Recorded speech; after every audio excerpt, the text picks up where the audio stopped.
Got Your Back Podstream is brought to you by Kinprint. For all your company's promotional needs, they do it all. Apparel, promotional products using the highest quality brands. They do logo design, signage, and printing. Kinprint will promote your brand with excellence. Visit kinprint.ca.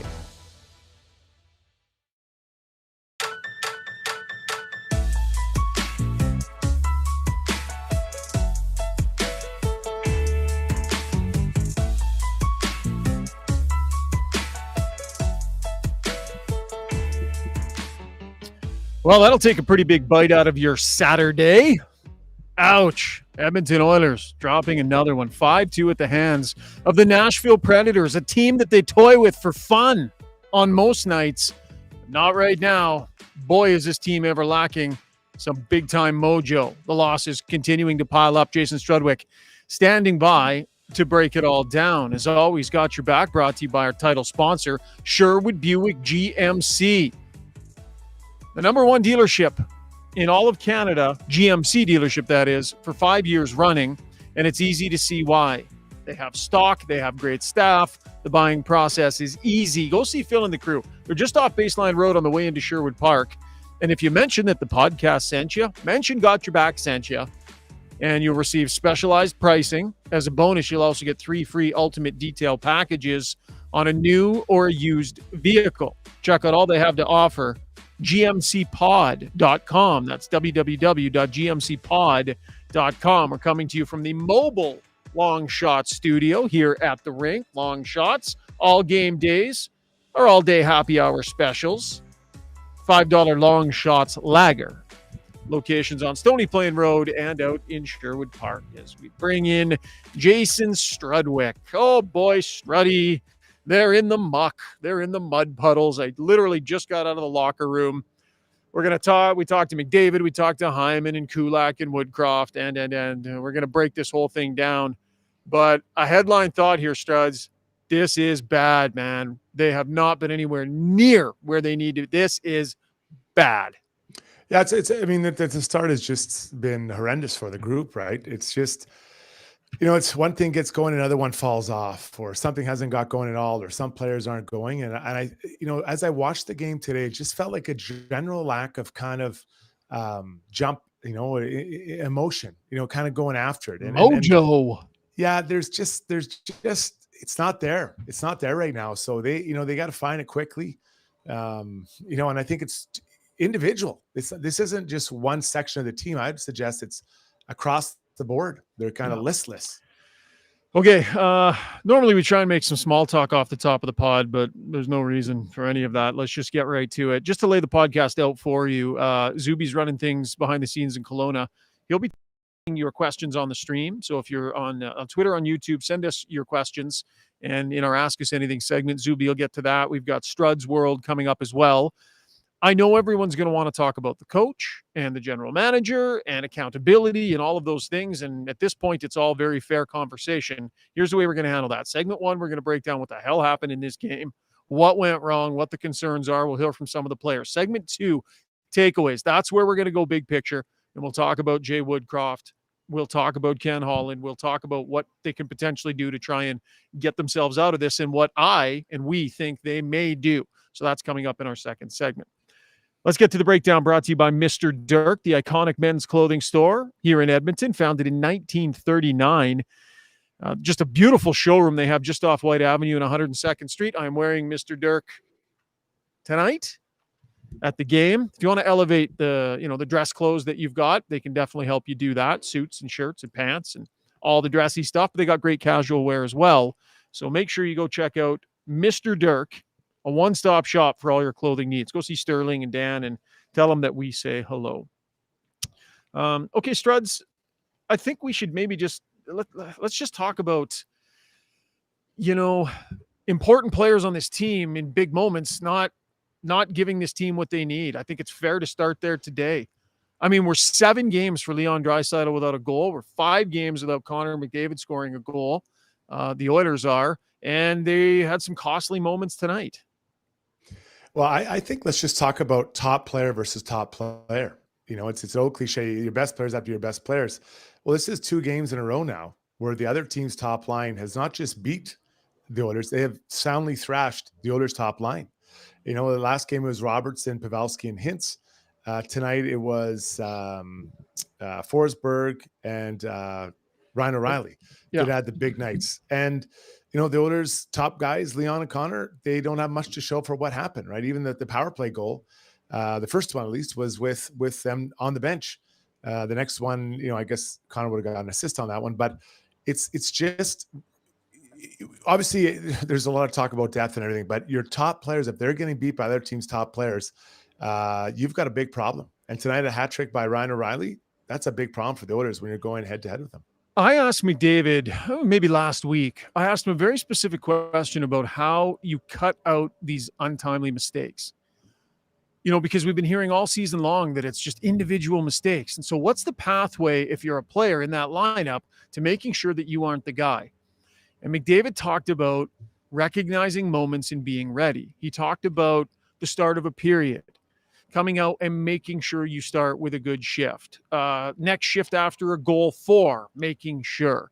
Taking care of the little moments in games that can be so big momentum-wise for your group. And I thought it was a really good answer. And I thought they did not do that tonight. That first shift in the second period where the top line pukes up a goal, that can't happen, Struds. It can't. And, it's really hard, especially you put your big line out there like, okay, these guys are going to get it going. They're going to feel it. And, 30 seconds later, bang, it's a goal against for the other team's top line. So really hard thing. And I will give you a similar answer to Connor, but slightly different. I believe the Oilers have to narrow their focus down to almost nothing, one shift at a time. Just don't worry about what you're going to do or what you're looking ahead. Just worry about that next shift, because right now, shift to shift, it is unknown what you're going to get from any of the lines, much less a period. I think they got to narrow down the shift by just have a good shift. Then we'll come back and reset. Just another good shift and reset. Because, you and Connor are both right. Those moments are too often right now. How often have we said they've had a really good period? Not one a period, but a really good period where they really had nothing go sideways that they did themselves. One of those other moments he talked about was the shift after a goal. So the Oilers get off to a good start, right? Darnell Nurse ends up getting one to go. And then it's pretty much right away on a wraparound goal. It was not good for Jack Campbell. It wasn't. He overplayed. You need to be able to get back across to defend that other post if you're a goaltender. I'm no goaltending guru, but I know if you can't get across there on a wraparound, you're the one that's made the mistake. Could Ceci have gotten the stick there? Potentially. Were there other guys that could have played that different? For sure. But goaltending continues to be part of the problem, and it is not the solution for this group. They're lumped right in there with everybody else. But again, the next shift after a goal, this group lets down. Yeah, and again, it's people think that it's a conscious choice. I don't believe it is, or it's not like they're not trying. But you have to just be ready for the surge from the other team, right? The other team's going to have a push because they're trying to get back. Because if you score again, now all of a sudden, the team's down. So there's going to be a surge. There's going to be a push, especially when the other team puts their top line out, right? Those guys are dangerous. This team looks different with, a couple days in between when last time they played the Oilers. But they've got guys that can be skilled, but also guys that go to the net. Ryan O'Reilly, both his goals added up about 3 feet from the net. So you've got to just be ready for that surge and know when to defend and maybe even play a little bit on the defensive side, Rishaug, rather than the other side. Connor McDavid had a couple of moments tonight, right? He had the one where he blitzed up ice and made the nice moves and got the shot on net. He had some moments where he looked dangerous. Overall, though, he is a shadow of what he normally looks like out there. He's not exploding the way he does as often as he does. He's not controlling the play. I think he's having trouble handling the puck. Now, we asked McDavid after the game, I think it was Derek Van Diest, asked him if he was healthy, and he said yes. I don't necessarily believe him. I don't think McDavid's going to answer that truthfully necessarily. To me, there's something in his hands that isn't quite right. I've been watching him at practice, and I don't think he's been shooting the puck that well. Maybe I'm off base, but we've been watching this guy for a long time. He ends up with an assist. He's dashed 2, but he's also 4 and 15 in the faceoff circle. 4 and 15, 21%. Wasn't the only one who was 5 and 13 there. That is Ryan Nugent-Hopkins. Just an embarrassing night in the circle. So you wonder if there's a hand injury, if there's something going on there. I don't have any proof. I don't know, but he does not look like himself. We'll talk about Draisaitl next, But what do you think of what Connor McDavid is putting out there right now? The 5 eye games test, without a goal. yeah, the eye test to me is he's like even the one you're talking about where he exploded up the ice and had that shot, long range, not the and kind of through a D-man and not a really screen D-man. I wouldn't say that was a grade A chance. It looks like to me his shots are coming from further out than we've seen in the past. And it's harder to score from further out, right? So I think that he's got to try to find more of the middle between the dots, even 5-10 feet inside the dot, in from the dots, to try to get more higher scoring chance, a higher chance or higher probability of scoring chance in those areas. And quite honestly, just in between these two guys, it's time to split them up because it's not working. Connor and Leon are not playing well together. Well, he split them up in this game, right? He split them up halfway through this game completely. No, but he did. It was a clear move in the second period. He went 91, 97, 18. Then he went 93, 29, 89. And he played that way basically for the rest of the night. But I agree. And I think you would have even thought they should have started that way tonight. I am saying they should start the next game split up and not go back to them. It's a crutch. And right now the crutch isn't working. And we can call it out. They're going to get back on track. They might, but time is slipping away here. So yeah, he did split them up halfway through the game, but I believe that it's the crutch to go back to them. That's the safe feeling. And they don't need safe. They need to get out because you put them together, try to get them going. And for whatever reason, they aren't going. And in fact, they're losing. So two of the most offensive players the last, 5-6 years, Schauger, are losing to other teams' top lines. Yeah. So we can break down everything we want about the bottom six or the goaltending or D-men plays, but when your top line is getting outscored 5-on-5 by other teams' top line, that's a real issue for the Oilers. So I'm glad he split them up. I would have split them up sooner, but they have to stay split up. There is no need to put them back together. Do not put them together. Let's get to Leon Draisaitl now. 7 games without a goal for him. I mean, for these guys to be where they are points-wise and in the scoring race, it just looks bizarre. You guys just keep scrolling down to find McDavid. They're going to go through stretches like this at times, but off the start of a year like this where they're getting so far behind. But 7 games without a goal here for Leon Draisaitl. We talked about it before. His shot, the confidence seems to have come out of his shot a little bit, and I thought tonight he was more hesitant to shoot it in areas where he would have absolutely done it before. And passing, I think he had fewer turnovers tonight by making poorly selected passes than in recent games. But to me, the will and the drive and the keeping your feet moving and grinding and just willing things to happen, that's come out of his game and been replaced by some signs of frustration for me. 7 games here, Struds, for 29. 1 shot tonight, 1 shot. So you can't score 3 goals if you only have 1 shot. Trust me, most nights I had 0, so I wasn't scoring at all. So what they need to do, they need to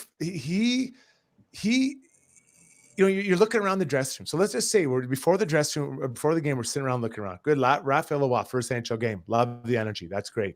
Derek Ryan, Holloway, McLeod, all these guys. But everyone is looking at you, Draisaitl, to be the guy that gets them going. This is your team. You are the best player, if not the best player in the world, one of the top 2 players in the world. They're looking at you to get it done. They're looking at McDavid to get it done. Looking at Hyman to get it done. They're looking at Nurse to get it done. Nugent Hopkins. And those guys, they were not able to get it done tonight. In fact, they cost the team, right? So you could get frustrated. I get it. Being frustrated is not fun and it's hard, but it is on you. You are the one that has to turn it around. That's what it is. Body language, the energy you bring to the rink, the frustration you bring to the rink, all that affects everybody around you. If Raphael Lavoie gets frustrated, it's like, okay, too bad. No, he's only playing 8 minutes. No one really, it doesn't matter. But when your big guys are getting frustrated, they're looking at you to get it. You are the guy. You're the man. You got to get it going. You have to turn it around. Let's get to the Weiss Johnson sound box. With 45 years in the business, should you need a new furnace, garage heater, air conditioner, hot water tank, or if you have those and you need it serviced, they are the place to go. Edmonton's #1 choice for heating, air conditioning, and plumbing services. You can give them a shout. Call Dennis and the crew over at Weiss Johnson, 780-463-3096. Jingle. Let it go. People need it. People need a little more Weiss Johnson jingle for their mood.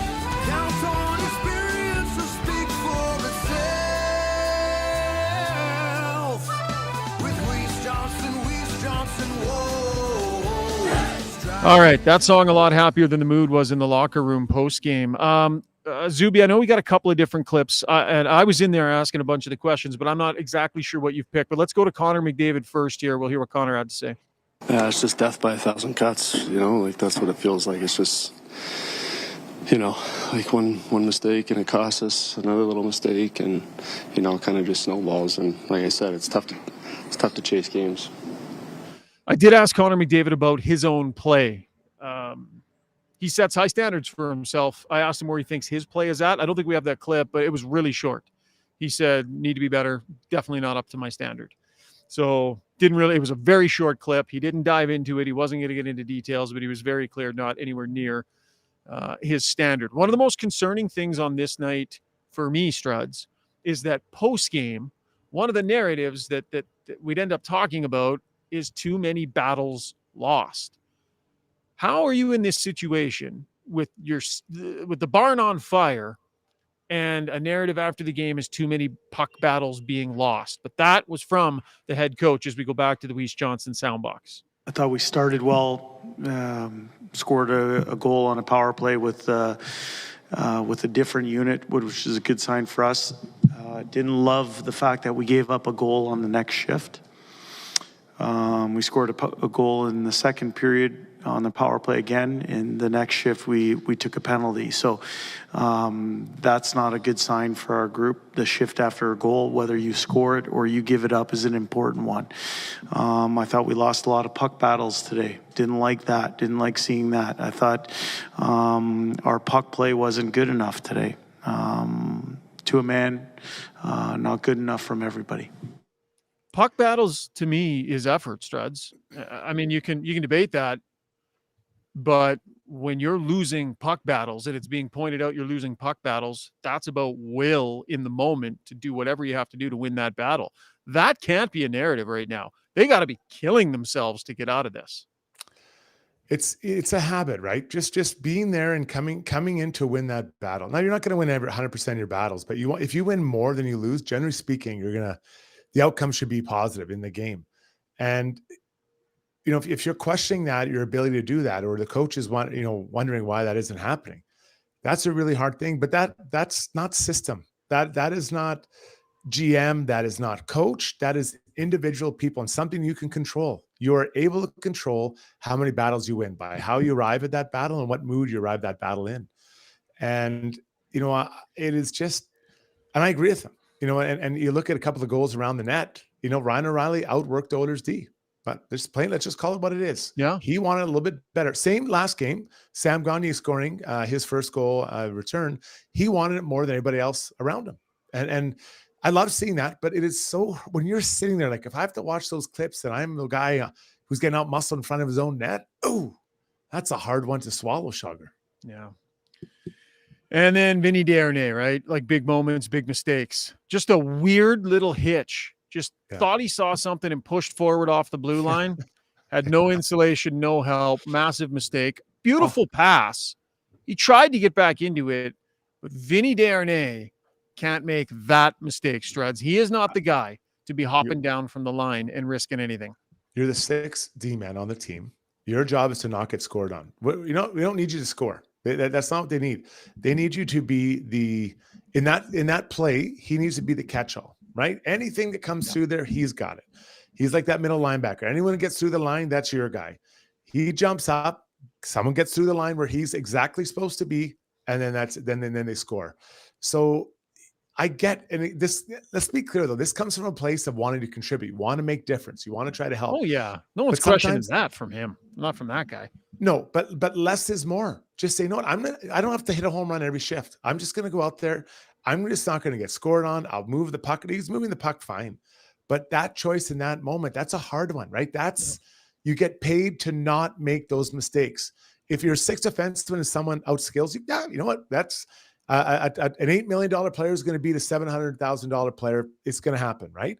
But you can't be the one that puts them in that spot for that breakaway. Now it is a great pass. I will agree to that, but tough one. Because I had to watch it a couple of times, like what happened? And then oof, not ideal.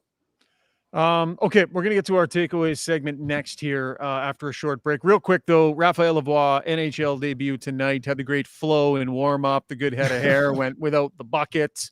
What did you think of Lavoie in his first game? Surprised he got 10 minutes, right? I think he was just over 10 or something like that. Happy for him to get that first game. He was out there and moving around. He moves pretty well. That's NHL speed. I didn't think he was, a full step behind or anything. So makes me want to kind of see more of him, right? That first game is hard, but want to see more of him for sure. What did you see? I thought he looked good. Being here in the building, watching him, one of my biggest questions was just how he'd move around at NHL speed. Yeah. If he would be able to get in the forecheck and finish checks, if his feet would get him there. Moved well. And I like the fact that he didn't turn away from checks. That shows an understanding of the way that he needs to play to be in this lineup. Showed more of a willingness to finish a check than Ryan McLeod, frankly, ever has. And I think in your first game to step in and do that is smart. It's recognizing what other guys aren't doing and how to be useful. So I like that. And I definitely want to see more of it as well. He was more trusted in this game than Dylan Holloway was. Under 7 minutes for Holloway. He had a tough night, some tough turnovers in his own end, some scrambly play. Dylan Holloway, to improve, is going to need to have the puck a lot. He's got a long way to go with making plays and handling pucks. He shouldn't be here. If this is going to be what his nights look like, he shouldn't be here. He needs to be handling the puck tons in the American Hockey League, running a power play, getting a feel for it. His confidence in play with the puck is nowhere near where it needs for him to develop into a useful player. And tonight is a night where it went the wrong way for him. He didn't outwork the trouble that he had with his hands on this night. Yeah, similar Broberg on the back end, right? We probably on the same page here. That was the breakdown brought to you by Mr. Dirk. Very short break. When we come back, big picture. We know you want to talk about it. I don't have the stream up, Zuby. You probably do. But I imagine there's conversations happening about what the Oilers should be doing. That's our takeaway segment coming up. Stay with us. Hey everyone, it's Kelly here for United Sport and Cycle. The wait is over. United's annual Hockey Day sale is finally here. Save 20% off on select CCM and Bauer skates. Save 35% off on all Bauer and CCM Pro Stock sticks. And save up to 25% off on select Bauer and CCM equipment. And for you goalies, save up to 20% off select Bauer, Warrior, and CCM goal gear. Trust the experts at your home of hockey for over 95 years. United Sport and Cycle.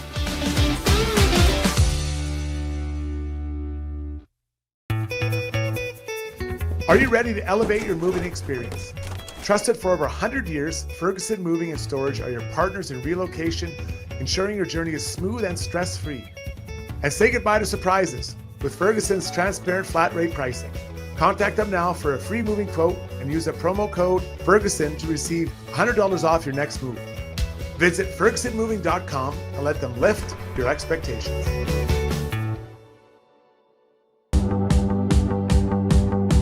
Winter is upon us, so why not make the best of it? Marmot Basin Ski Resort is where it's at. Ski half price every day, no blackout periods. Pick up your escape card for $99 and make winter fun more affordable. Half the price, all the powder. Get yours at www.skimarmot.com.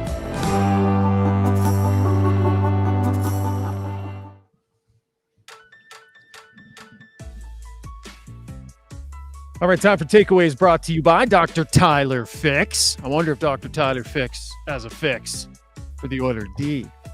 If you are feeling unhappy with your overall level of health, Redefined Health has a great wellness lifestyle program for you. Really unique 90-day program, including daily meal plan, exercise regimen, video instruction and support, pre and post assessment to help you monitor your progress, all for $150. It's actually getting a lot of stuff for 150 bones to help change the way you're functioning and the way you're feeling day to day. Visit redefinedhealth.com. Okay, Struds, let's go big picture here. I said on SportsCenter yesterday that if this did not improve, if things did not change fairly quickly, that every option needed to be on the table. I said it again after the game here. I just finished doing a hit with SportsCenter as well. So my belief in this moment is that they absolutely are and have to be considering if a change behind the bench is necessary in this moment. I think it's firmly on the table. Other options that are on the table, I believe, are finding a way to free up some cap space, finding a way to bring in a fresh face, shake things up a little bit. That's not easy given the cap situation. When results are what they are with a team that has this level of expectation, there should be nothing that they're not willing to put firmly on the table right now. I think all these conversations are probably being had literally right now, like maybe right over there or down there. But those should be happening right now. And I think all of that is fair to have firmly on the table. Yeah, I agree with you. I think here's the challenge. If you're talking about replacing the coach, I have a hard time picturing who the next man up would be, right? There's, I guess, Gerard Gallant's out there. That might be a guy that you want to look at. Or you could look at. I'm not sure that's the choice I'd go with. I don't think your minor league coach is the guy like we saw previously with Jay Woodcroft. So I'll leave some of the guys that are here now, Gullickson or Manson. I don't think Stewart's probably ready for that type of role. No chance. So I think that it's unlikely that you're going to get the guy you really want. That's just sitting there, like a Rick Tocchet, who seems to have put his personality into that team in Vancouver. So I think the not simpler, but maybe the one that makes more sense is to make some kind of a roster move. You called it a trade, probably have to be a trade money out, to try to shake this roster up a little bit. Because if you decide Jay's not your guy, I'm not sure who the next guy is that I'd say, yep, that's the answer. Where are you pulling this magical coach out of 10 games into the season? Yeah, for sure. And that is part of the problem.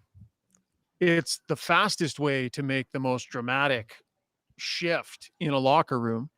That's not fair for coaches, but it's the fastest way to shake things up. Just depends on, how serious Ken Holland, Jeff Jackson, Paul Coffey believe this situation is right now, and Bob Nicholson. What DEFCON level are they at right now? So who would it be? I think most likely is that it could end up being Glenn Gulletson. He's been a head coach before. He's there. He's got some tenure here. Has been in charge of that power play. I think there's a very strong relationship with 29 and 97 in particular. And I think, that would definitely be taken into account. But I think it's fair to say, how much of an upgrade would that be? That potentially has changed just for the sake of making change. So let's just say that's the guy. Let's just say tonight it's decided Jay's out. You're bringing Glenn Gullickson. Is he the long-term solution? Probably not. So then you're getting a new coach this offseason again. Yeah, it'd be interim. So well, unless they figure something out this season. So going into Draisaitl's last year, you now have 3 coaches in one season, right?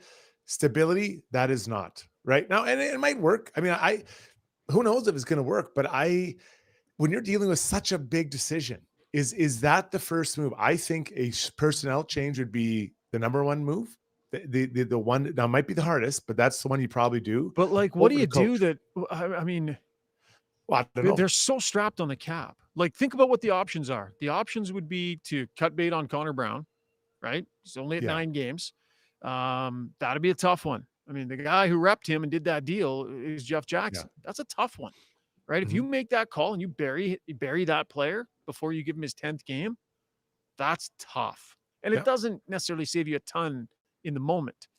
One of the other options could be, I'll tell you what, and this might sound harsh, but if you could find a player that you knew had a major heartbeat and that would go out there and skate hard and finish checks and play in the middle of the ice, and that wasn't as expensive, I'd consider moving Ryan McLeod. Oh. I mean, he's done nothing this season. Absolutely nothing. This team desperately needs him to engage in a meaningful way, and he's just skating around the outside of the ice. He's got nothing for points, isn't getting to the inside consistently, doesn't seem to be stepping outside his comfort zone in an effort to change anything. And, for what he's producing, makes too much money. And the other thing about the Edmonton Oilers study, they already got 3 pretty good centers, so they'll be okay. Maybe there's a consideration there. Just to bring in a different face, someone that's got a better energy level, a little more jam on the ice. I don't know who that player is, but if you're looking for players that you can move, that will clear up some space to change the dynamic. Brian McLeod is a guy that right now, if they flip that dynamic on its head, I'd have a hard time blaming them. Yeah. So you're talking about a young player that just over $2 million, skates fast and looks like he's getting a lot done, but so far this year hasn't got a lot done.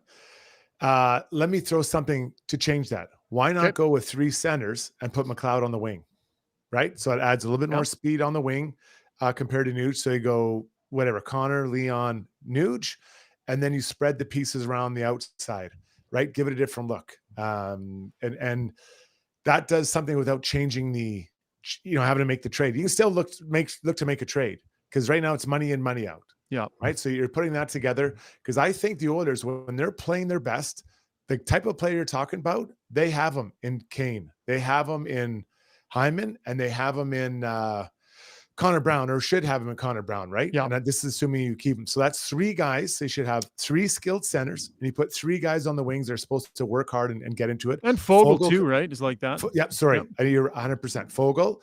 And then that leaves you McLeod, who's just a flyer up and down the wing. And then I'm missing Holloway, right? Holloway, Gagne. Ernie's an option, Gagne, yep. So just as we're talking big picture, the coach, to make a change, to bring in someone who's the same, I'm not sure I get it. I get we might be, and I'm not saying it's the wrong choice. I just want to know who you're replacing them with, right? Yeah. And then you got making a trade that might be hard. Why not try a different look with your roster? Yeah. So go 1, 2, 3 centers, spread it around, and get them going like that. Back to the Weiss Johnson soundbox. I talked to Zach Hyman tonight. I asked him a question about the group holding themselves accountable, like how attentive is the group in there to one another, but also how attentive are they to the message from the head coach? Here's Zach Hyman. I think the attentiveness is there for the head coach's message. I think, Woody's track record speaks for itself. Like, he came in and really shaped our team. And I think, like I said, we've gone through stretches like this in the past with Woody as coach as well. Like, we've gone through 10-game segments where we haven't been our best, but I think we're confident that we know what we need to do to turn it around. Like, that's the honest answer is you just got to go out there and work. So, if you're on the side of making change, here is your argument. Jay Woodcroft made the decision in the offseason to change the way that this team defended. And so he implemented a new system to try and fundamentally make them a better defensive team. That's his choice. This is his thing, and it's his choice. It's been a disaster. I don't care. Talk about the system versus this, that, whatever. They're giving up over 4. They're one of the worst teams in the league at defending against goals. They weren't that before. So it's broken, and he played a role in breaking it by making that decision. That's just what it is. So as a coach, you wear that when you make changes like that and they don't work. Yes, it's on the players. They're the ones that have to execute. You're the one that pulled the trigger on that change, right? Understand why. We all know that in the big picture, they need to defend better if they're going to get where they want to go. But was an entirely new system right from day one of training camp the way to go, or do you slowly implement something? Because when you try and make too much in the way it changes, now you're messing with your start and how comfortable the group will be. That would be the argument, a big point as to why potentially changes need to be made. I would cite in-game adjustments, a la Sam Gagner not on the ice at the end of last game, in-game adjustments with lines, a stubbornness with 97 and 29 together. I think there have been definitely some things on the checklist that are, definitely check marks for those that are in favor of that. I think those are all fair points to make, Struds. So my counterpoint would be, does 9 or 10 games wipe out a year and a half of nothing but really good results? Yeah. And probably not, I think, is the answer. I think that's fair of you to say. And I think with Draisaitl dry for 7 games and McDavid dry for 5, that's tough to wrap, hang that around his neck too, right? So I think, I'm not saying that I necessarily subscribe to that or that I think it should happen. I think it's too soon right now. Yeah. But I do think that it's on the table and it's very fair conversation at this point. Yeah, and I get it. I understand the frustration. This by their own admission or own chatter, this is a team that wants to win Stanley Cup. And right now they're looking like they might win the first pick of the year, right? Talk about a change. That could not have been a worse outcome for this group. So here we are. We're trying to sort this out and figure out what to do. I hear you about the change in the system. I'm going to push back a little bit though, because if you don't do it at the beginning of the year, is it easier to do it mid-season when guys are kind of ingrained to the way they play? And I think on top of that, I think that there's been small breakdowns of just basic defensive habits that everyone should have that just didn't add up. Like I'll go on and I'll say it again. I believe this team was looking so far down the road, they forgot that they have to play the season. And now it's caught up to them, and they're trying to catch up to the rest of the league. They should have got, I mean, there was no reason for this group not to be really attentive early on. They got absolutely embarrassed the first night of the season.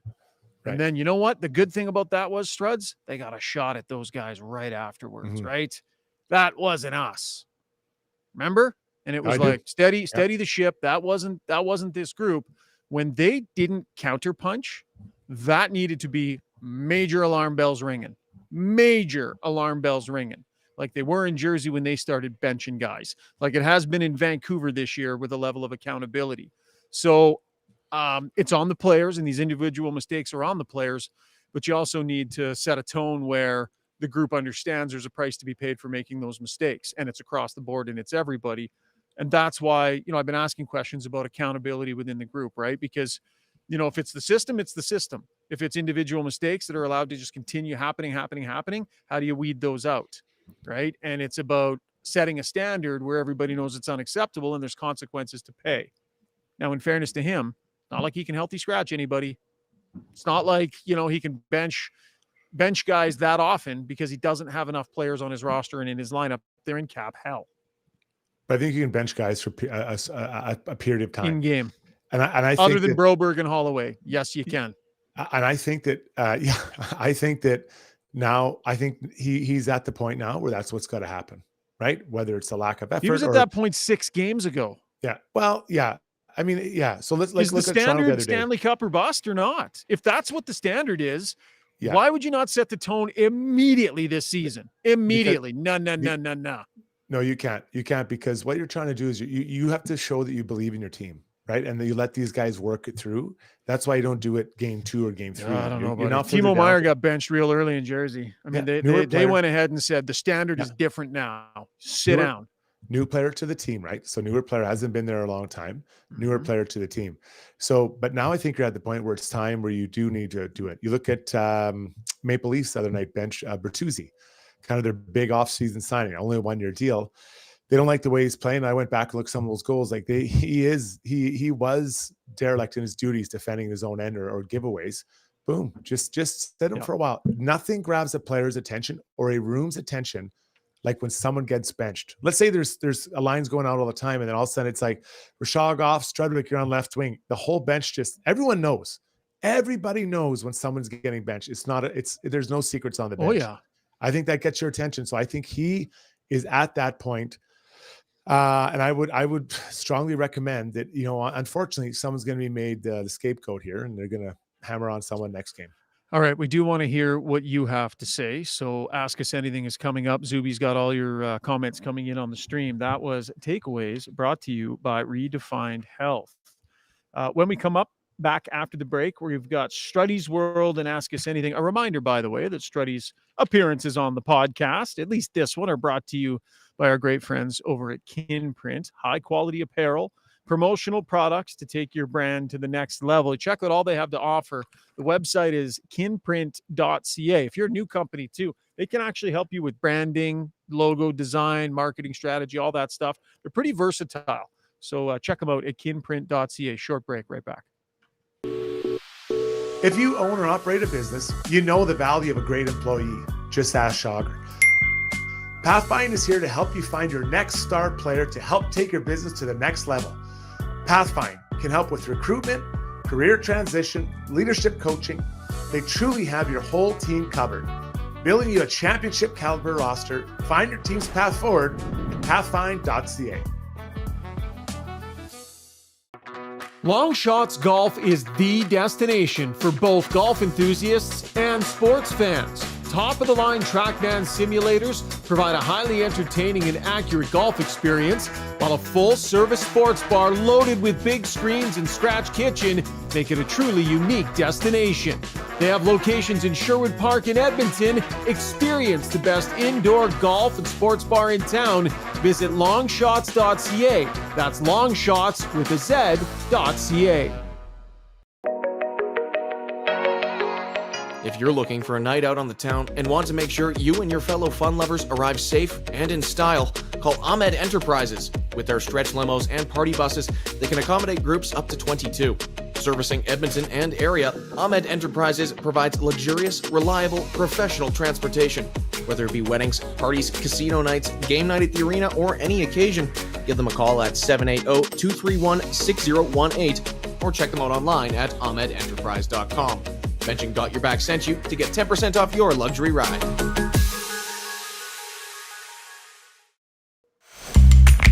When you make a mistake, heads should roll. It's not right. And I'm here. Someone has to put their foot down. Now that I say it out loud, it does sound a little crazy. God, I look good.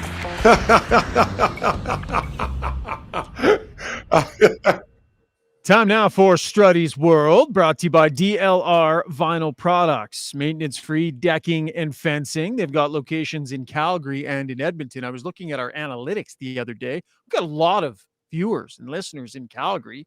So thank you to those of you down Highway 2 that are joining us. And remember, DLR has a location in Calgary. Give my brother Rob a call. Check everything out at dlrvinylproducts.ca. Maintenance-free fencing and decking, right? You don't have to sand. You don't have to stain. You don't have to paint. It goes in once and then you're done.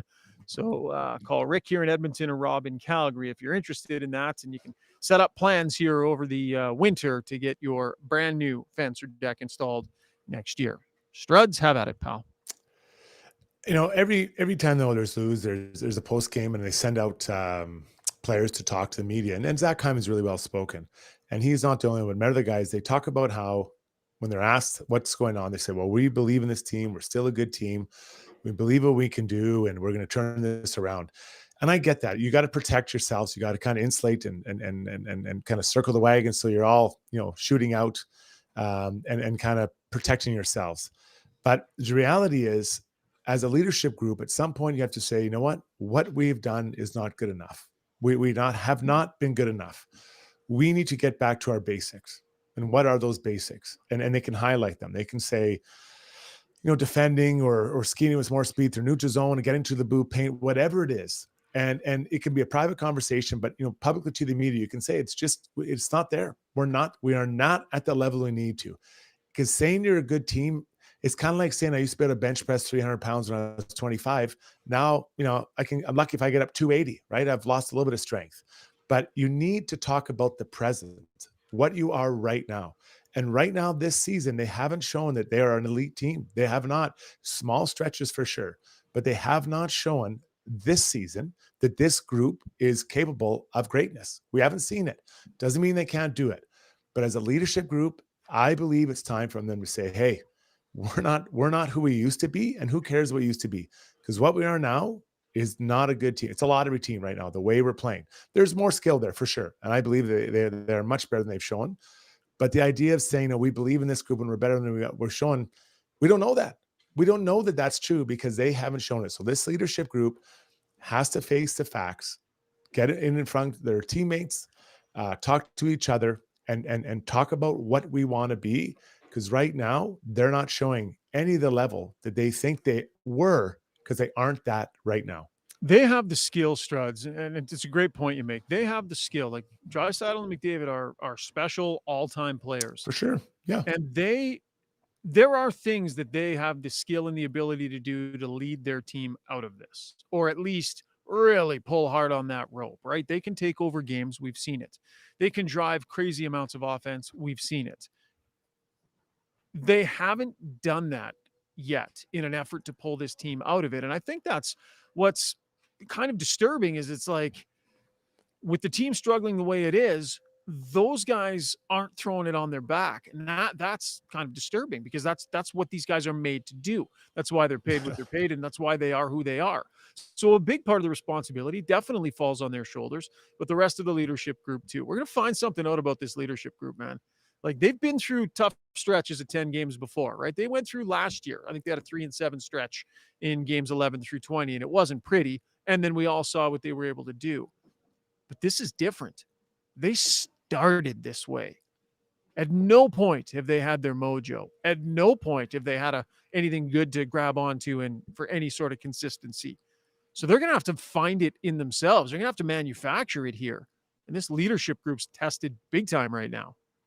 And that's my point, is that this year we haven't seen that group.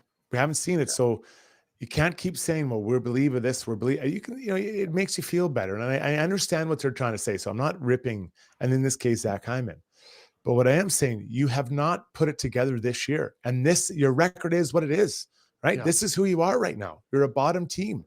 They're better than this for sure, but they haven't shown it this year. So they can't go back and say, hey, remember in October when we did this? Or remember in November we did this? They haven't done that yet. And I think that's the reality I think the group has to kind of face.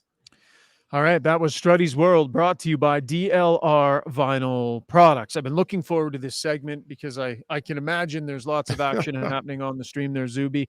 If you want to bring yourself in, we'll get to our Ask Us Anything, brought to you by Match Eatery and Public House, your destination for all the sports action, big screens, ice cold beer, and all your pub favorites perfected. Match Eatery and Public House, located adjacent to Rogers Place in the Grand Villa Casino. For more information, check them out at matchpub.com. They're a great option if you're coming to the game. Come a little early. Maybe give Ahmed Enterprises a call. Catch a limo, grab a bite at Match, watch the game, or even stop in post-game. Really handy that it's attached right here to the rink.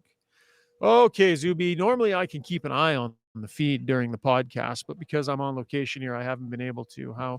How are the masses, buds? It's what you'd expect. It's okay. It just it's been even too much for me to in the commercial break, there's sometimes I'm switching some stuff and then I go back and it's like what I was reading is gone. Yeah. So I know it's a lot. Very active, and everyone's been pretty well mannered, and it's been good. A couple of I'll start with Harry E. Polinsky. I think he wrote something that certainly I know as a fan I was feeling. He says, I don't really have anything to say. I'm just disappointed and sad. So I thought that kind of hit the nail on the head. A couple of good, funny little chirps and things that Master Uguay said, it's bad when you let O'Reilly score twice on the same shift. That was that kind of. How did no one see that puck go in? How did no one see that? I thought it did. I got a pretty good vantage point here, though. Like that was right down there from where I am, and I thought it went in. I kind of went like, what? But yeah, and then he ends up getting another one there. So actually, they gave up 6 today. Yeah. JL says, I've lots of talk about coaching changes. We don't like to engage in speculation, but JL says... it's fair right now, buddy. It's part of the conversation. So let's do it. Ahmed is all over Daryl Sutter. I'll tell you, Ahmed's all over Daryl Sutter, and a few other folks are surprisingly on that train. And JL chimed in here. I thought this was a good one. He says, send Gallant a taxi. Yeah. I mean, he is an interesting option, right? He's been around, he's got experience. He's, he's generally described as a guy that the players have lots of buy-in for. So he would be on the list of coaches that would have to be discussed. Again, I'll go back to what I said before. I do believe that we're getting into that range and it's on the table, but I also believe it's a little bit early right now. And the fact that, the big guys haven't been doing a lot lately. I think that probably, buys you a little bit of leeway. It's not like those guys are producing like anywhere near what they normally would, and you still aren't being able to, pick up wins. So I believe it's early, but I believe it's on the table. Davin, regular streamer, says those post-game interviews must be brutal. I don't know how you do it, Ryan, but thanks, dude. So little shout out there. And then he also added maybe a question for Struds, and I think this is a little tongue-in-cheek, but he asked it multiple times, so I think he'd like to hear if there's some insight into this. He says, what does Dave Manson actually do? He's in on Dave Manson. Well, I mean, he's their D-man coach, and I think you're just trying to help the guys be the best version they can. And I think if I was an NHL coach, I'd want to be a D-man coach. There's only 6 or 7 of them, and you can really kind of help them find their games and add little pieces to what they're trying to become as players. Now, all 6 right now are all different. They're all different in what they need to work on or what they are good at or what their weaknesses are. So you're trying to help them be the best they can, both on the ice and in video. Right now, it's probably mostly video because practice time is sometimes limited. So I mean, Manson, look at what are you looking for at a D-man coach? Someone who's been around a long time as a coach, played a ton as a player, was a good player, over 1,000 games. I think that it's hard to find a guy that's is qualified as what Manson is to be a D-man coach. Yeah, and I'm at practices all the time, and I can tell you, like, he's incredibly engaged, right? He's constantly having meetings with his players on the ice, long discussions, many long talks with Philip Broberg and Vinny Desharnais. He'll call the whole group of 6 or 7 together. They'll work on stuff. They come out early. Like, there's no lack of like buy-in, work ethic, willingness to work one-on-one. Like, Dave Manson is very well liked, very well respected, but like Jay Woodcroft, he wears these results as well. So I think it's fair to ask that question. I think it falls at the feet of the head coach. As far as the rest of the staff goes, those are conversations that happen after the fact, but it falls at the feet of the head coach. And I think Jay Woodcroft would say that as well. Lots of mention of a former Oiler player. A number of people mentioned him. I'm going to bring up Thomas M. said, Klim Kostin is missed, much more effective than 71. And I think he makes that comparison because obviously contract money-wise, they kind of ended up landing at the same spot. It's revisionist history, but do you guys have a thought about that?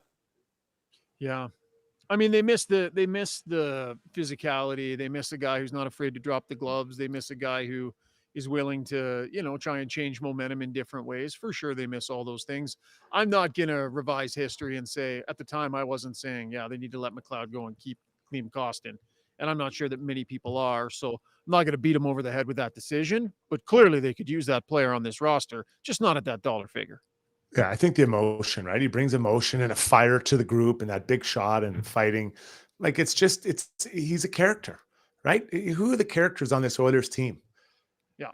Kane. Oh, yeah, there aren't a lot. Like, they don't have the dressing room, goofball. Yeah. They don't have the disruptor. They don't, like, there's a lot of really good guys in that room. And that's right. I spent enough time in there, I think, to say that.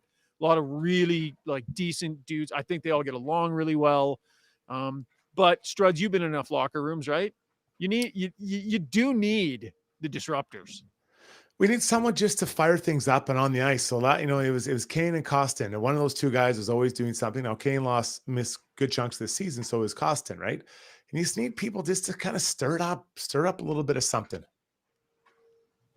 Okay, lots of folks also want to talk Ken Holland. Of course, they're bringing his name up as to the responsibility, and Lion T specifically saying why. You mentioned earlier that the Oilers are in cap hell. He says, why are you in cap hell? Holland, Ontario, that's his opinion. Ontario Momes also then adds, and there was mention of this in a previous show, at what point does Jeff Jackson start to mold the team instead of waiting for Holland to finish it? Soon. I mean, he already will. He already will be in on that, right? He'll already, his stamp will start to be on this team as decisions are made. I mean, he's going to work with Ken Holland. But I don't think that Ken Holland gets moved out before the end of this season. I just don't see that happening.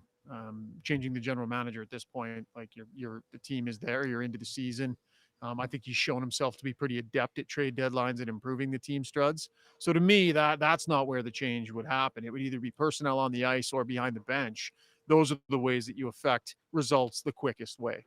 Well, you look at another team, the Toronto Maple Leafs are struggling. The lack of movement in the cap has been hard, right? It's been hard for a lot of teams, the top teams. Now, there are other teams that make it work, so I'm not saying it's impossible, but there are other teams that are the same as Oilers who signed some big guys to their contracts, and then the cap doesn't go up for a number of years. It puts you in cap hell, and that's where they are. But that being said, cap hell isn't the reason the Oilers aren't performing. Like, there is a better team on the ice than the results show. And so, I didn't see anyone at the beginning of the season saying Ken Holland should be fired for what he did this summer. No. What? No. So I think that this team is better than their marks, or their marks. It's not school. Their results have shown. So I don't know. I mean, Jeff Jackson's going to put his 2 cents, definitely mold the team he wants, even if he has to do it over top of Ken Holland's shoulders. But let's be clear. This team is not, 2 points or 4 points better than the San Jose Sharks on paper. Yeah. Couple more, Zuby, then we'll get the heck out of here. They're starting to vacuum all around me. Okay. On the coaching front, Quinn Bunton Wahlberg says, sure, players are expected to play hard and compete, but if the coach never holds players accountable, then the players don't change. I'm going to just roll into Hontorio Mom says, Rick Tocchet called his team out after a win, and Andrew Sabine says, bag skate time. Some of these are things we've touched on, but like what can they do to turn it around? What can be done? So I'll jump in. I think bag skates are useless. I think what you do is you make them compete. So you do a lot of 3-on-3 down low, 5-on-5 in zone. Like those are, just get that compete level up, because you want to win puck battles. You just don't make me skate. Like I hate bag skates. You're just up and down with mindless thinking. Now there's conditioning skates. That's one thing, but bag skates to get the guy's attention, I think you've lost answers. You're out of answers. Work on competing drills. So small area 2-on-2s or small area 3-on-3s, whatever, it's 4-on-2s in zone, anything to get that compete level up higher. Yeah. And I think that it's about empowering more people at this point. And I think, unfortunately, because the results have been so bad, they've leaned heavily towards, the big guys in an effort to find their way out of it. And I can understand that instinct. But if you think about when this team truly was clicking at its best, it was when more 100%. players were a bigger part of the solution. The problem is you have to live through mistakes. You have to live through tough moments, and you have to, be the firm hand when it's necessary, but also be the guy that empowers people to go out there and get back at it. It's not easy. It's a tricky balance, but it's a coach's job to find that balance. So how do you they're not able to get much out of Dylan Holloway right now, right? Now, is that on Dylan Holloway? Absolutely. Have they had plenty of time with Dylan Holloway on this roster as an NHLer to build his confidence up to much more than what it is right now? 1,000% they have, and they have not prioritized it. They haven't. And so now they've got a player that's not reliable when they need him. That's coaching, right? It's a coach's job to put players in position to have some successes. And they have not prioritized that with Holloway. And now he's one of a bunch of guys that don't have a whole lot to offer right now. His confidence isn't there. It was the exact same thing with Philip Broberg. These aren't 6th-round draft picks or free agent signings that are bottom of the roster guys. These are first-round picks and huge parts of the organization that have zero traction as NHL players so far. That's coaching too. Okay, there was one good chirp from Everybody Lost in Ego. He said to you, Ryan, he said, Mr. Dirk turned you into a magician. That made me laugh. Hey, let me see what I got here. What do you got up your sleeve? Yeah. And then I wanted to include this poll. I did a poll to try to bring a little levity to the chat. And you guys haven't seen this, so I'm going to let you know how it shook down. My question was, if the Oilers season were a movie, what movie cliche would be what brings the team together? 19% said struggling player gets new glasses. 20% says a new player who is hated at first and implies that he would eventually be accepted. 24% says team sings karaoke together on a road trip. That was 24%. And in first place, 35%, what's going to save the Oilers season if it were a movie? Some type of animal joins the team, 35%, like a golden retriever or a monkey. I think it's time to just blow one open on the road, man. Get out on the road, get the fellas together, and just have at her. And then be running on instinct and fumes the next night and scratch out a win. And if it doesn't work, it's a disaster, but it might be at that point now. No, but you're not running on instinct, and you're running on guilt. Because you're like, we had a good night. We better bring it tonight. Exactly. And it's a big motivator, because if you don't, your coach will bag you. Yeah, exactly. Well, man, I tell you, this is a make or break road trip. Like, they're heading out here and they have to start piling up some wins. They really do, for their own confidence, for the coach's stability, quite frankly, because they may not have a choice. If the truth is, whether it's fair or not, or just whatever, this goes 3, 4, 5 more games where it's like 1 win and 4 or 5 losses and 1 win. And like, there is a breaking point. And I believe they're in that vicinity right now. I don't think it's yet, but I think they're definitely getting into that vicinity right now. So huge road trip coming up for the Oilers. Okay, I just shuffled my script in with a bunch of other papers. We got to do our gem of the day. By the way, that was Ask Us Anything, brought to you by Match Eatery and Public House. I don't know if we have a gem of the day yet, Struddy. I'll let you think about that for a second. You got it. Edmonton's most iconic home for everything sport is our sponsor of Gem of the Day, United Sport and Cycle. It's your home for hockey, sticks and skates, masks and pads. They get you outfitted and ready to dominate on the ice. Go visit them in store to check out their great collection of gear. You can try before you buy if you want. Get fitted for new equipment or get a current piece repaired. They do it all. Kelly and the great crew at unitedsport.ca. Gem of the day, Struddy. What do you got, buddy? Connor McDavid, death by 1,000 cuts. Little mistakes are killing them, and he nailed it. As usual, when he speaks, he's usu'ally right on it. Well Struddy, done, Connor. Zuby, can you roll the clip? We might as well. When we've got it sitting there on your board, let's roll the gem of the day over the. You don't have to kill the music. Could have done both at the same time. No? Yeah, it's just death by 1,000 cuts. Like that's what it feels like. It's just, like one mistake and it costs us, another little mistake, and kind of just snowballs. And like I said, it's tough to chase games. They're in one. It. They are absolutely in one right now. This group being tested in a way that, last year they had a bad stretch, 2 Struds, but that was different. This is testing this group in a much different way. Is there light on the horizon? Do they come through this challenge and firmer and stronger and absolute world beaters on the other 100%. Side of this mess? It feels tough to see, but yeah, it'll harden you. It can harden you, but you have to come out of it. If you don't come out of it, there's no hardening. Good point. All right. Great podcast, guys. Thank you for all your contributions. Had to. I thought about it, but I let it go. Thanks for your contributions on over on YouTube. Love the live stream. Love chatting with fans. Hang in there. Oilers heading out on the road. We'll do lots of podcasts in the meantime. Lots to discuss. Enjoy the rest of your Saturday. Hey, go blow one out yourself. Have a good one. Run on fumes and guilt tomorrow. Struds and I definitely will be. We'll catch you next time. Big thanks to our title sponsors, Sherwood Buick GMC. Cheers, everyone.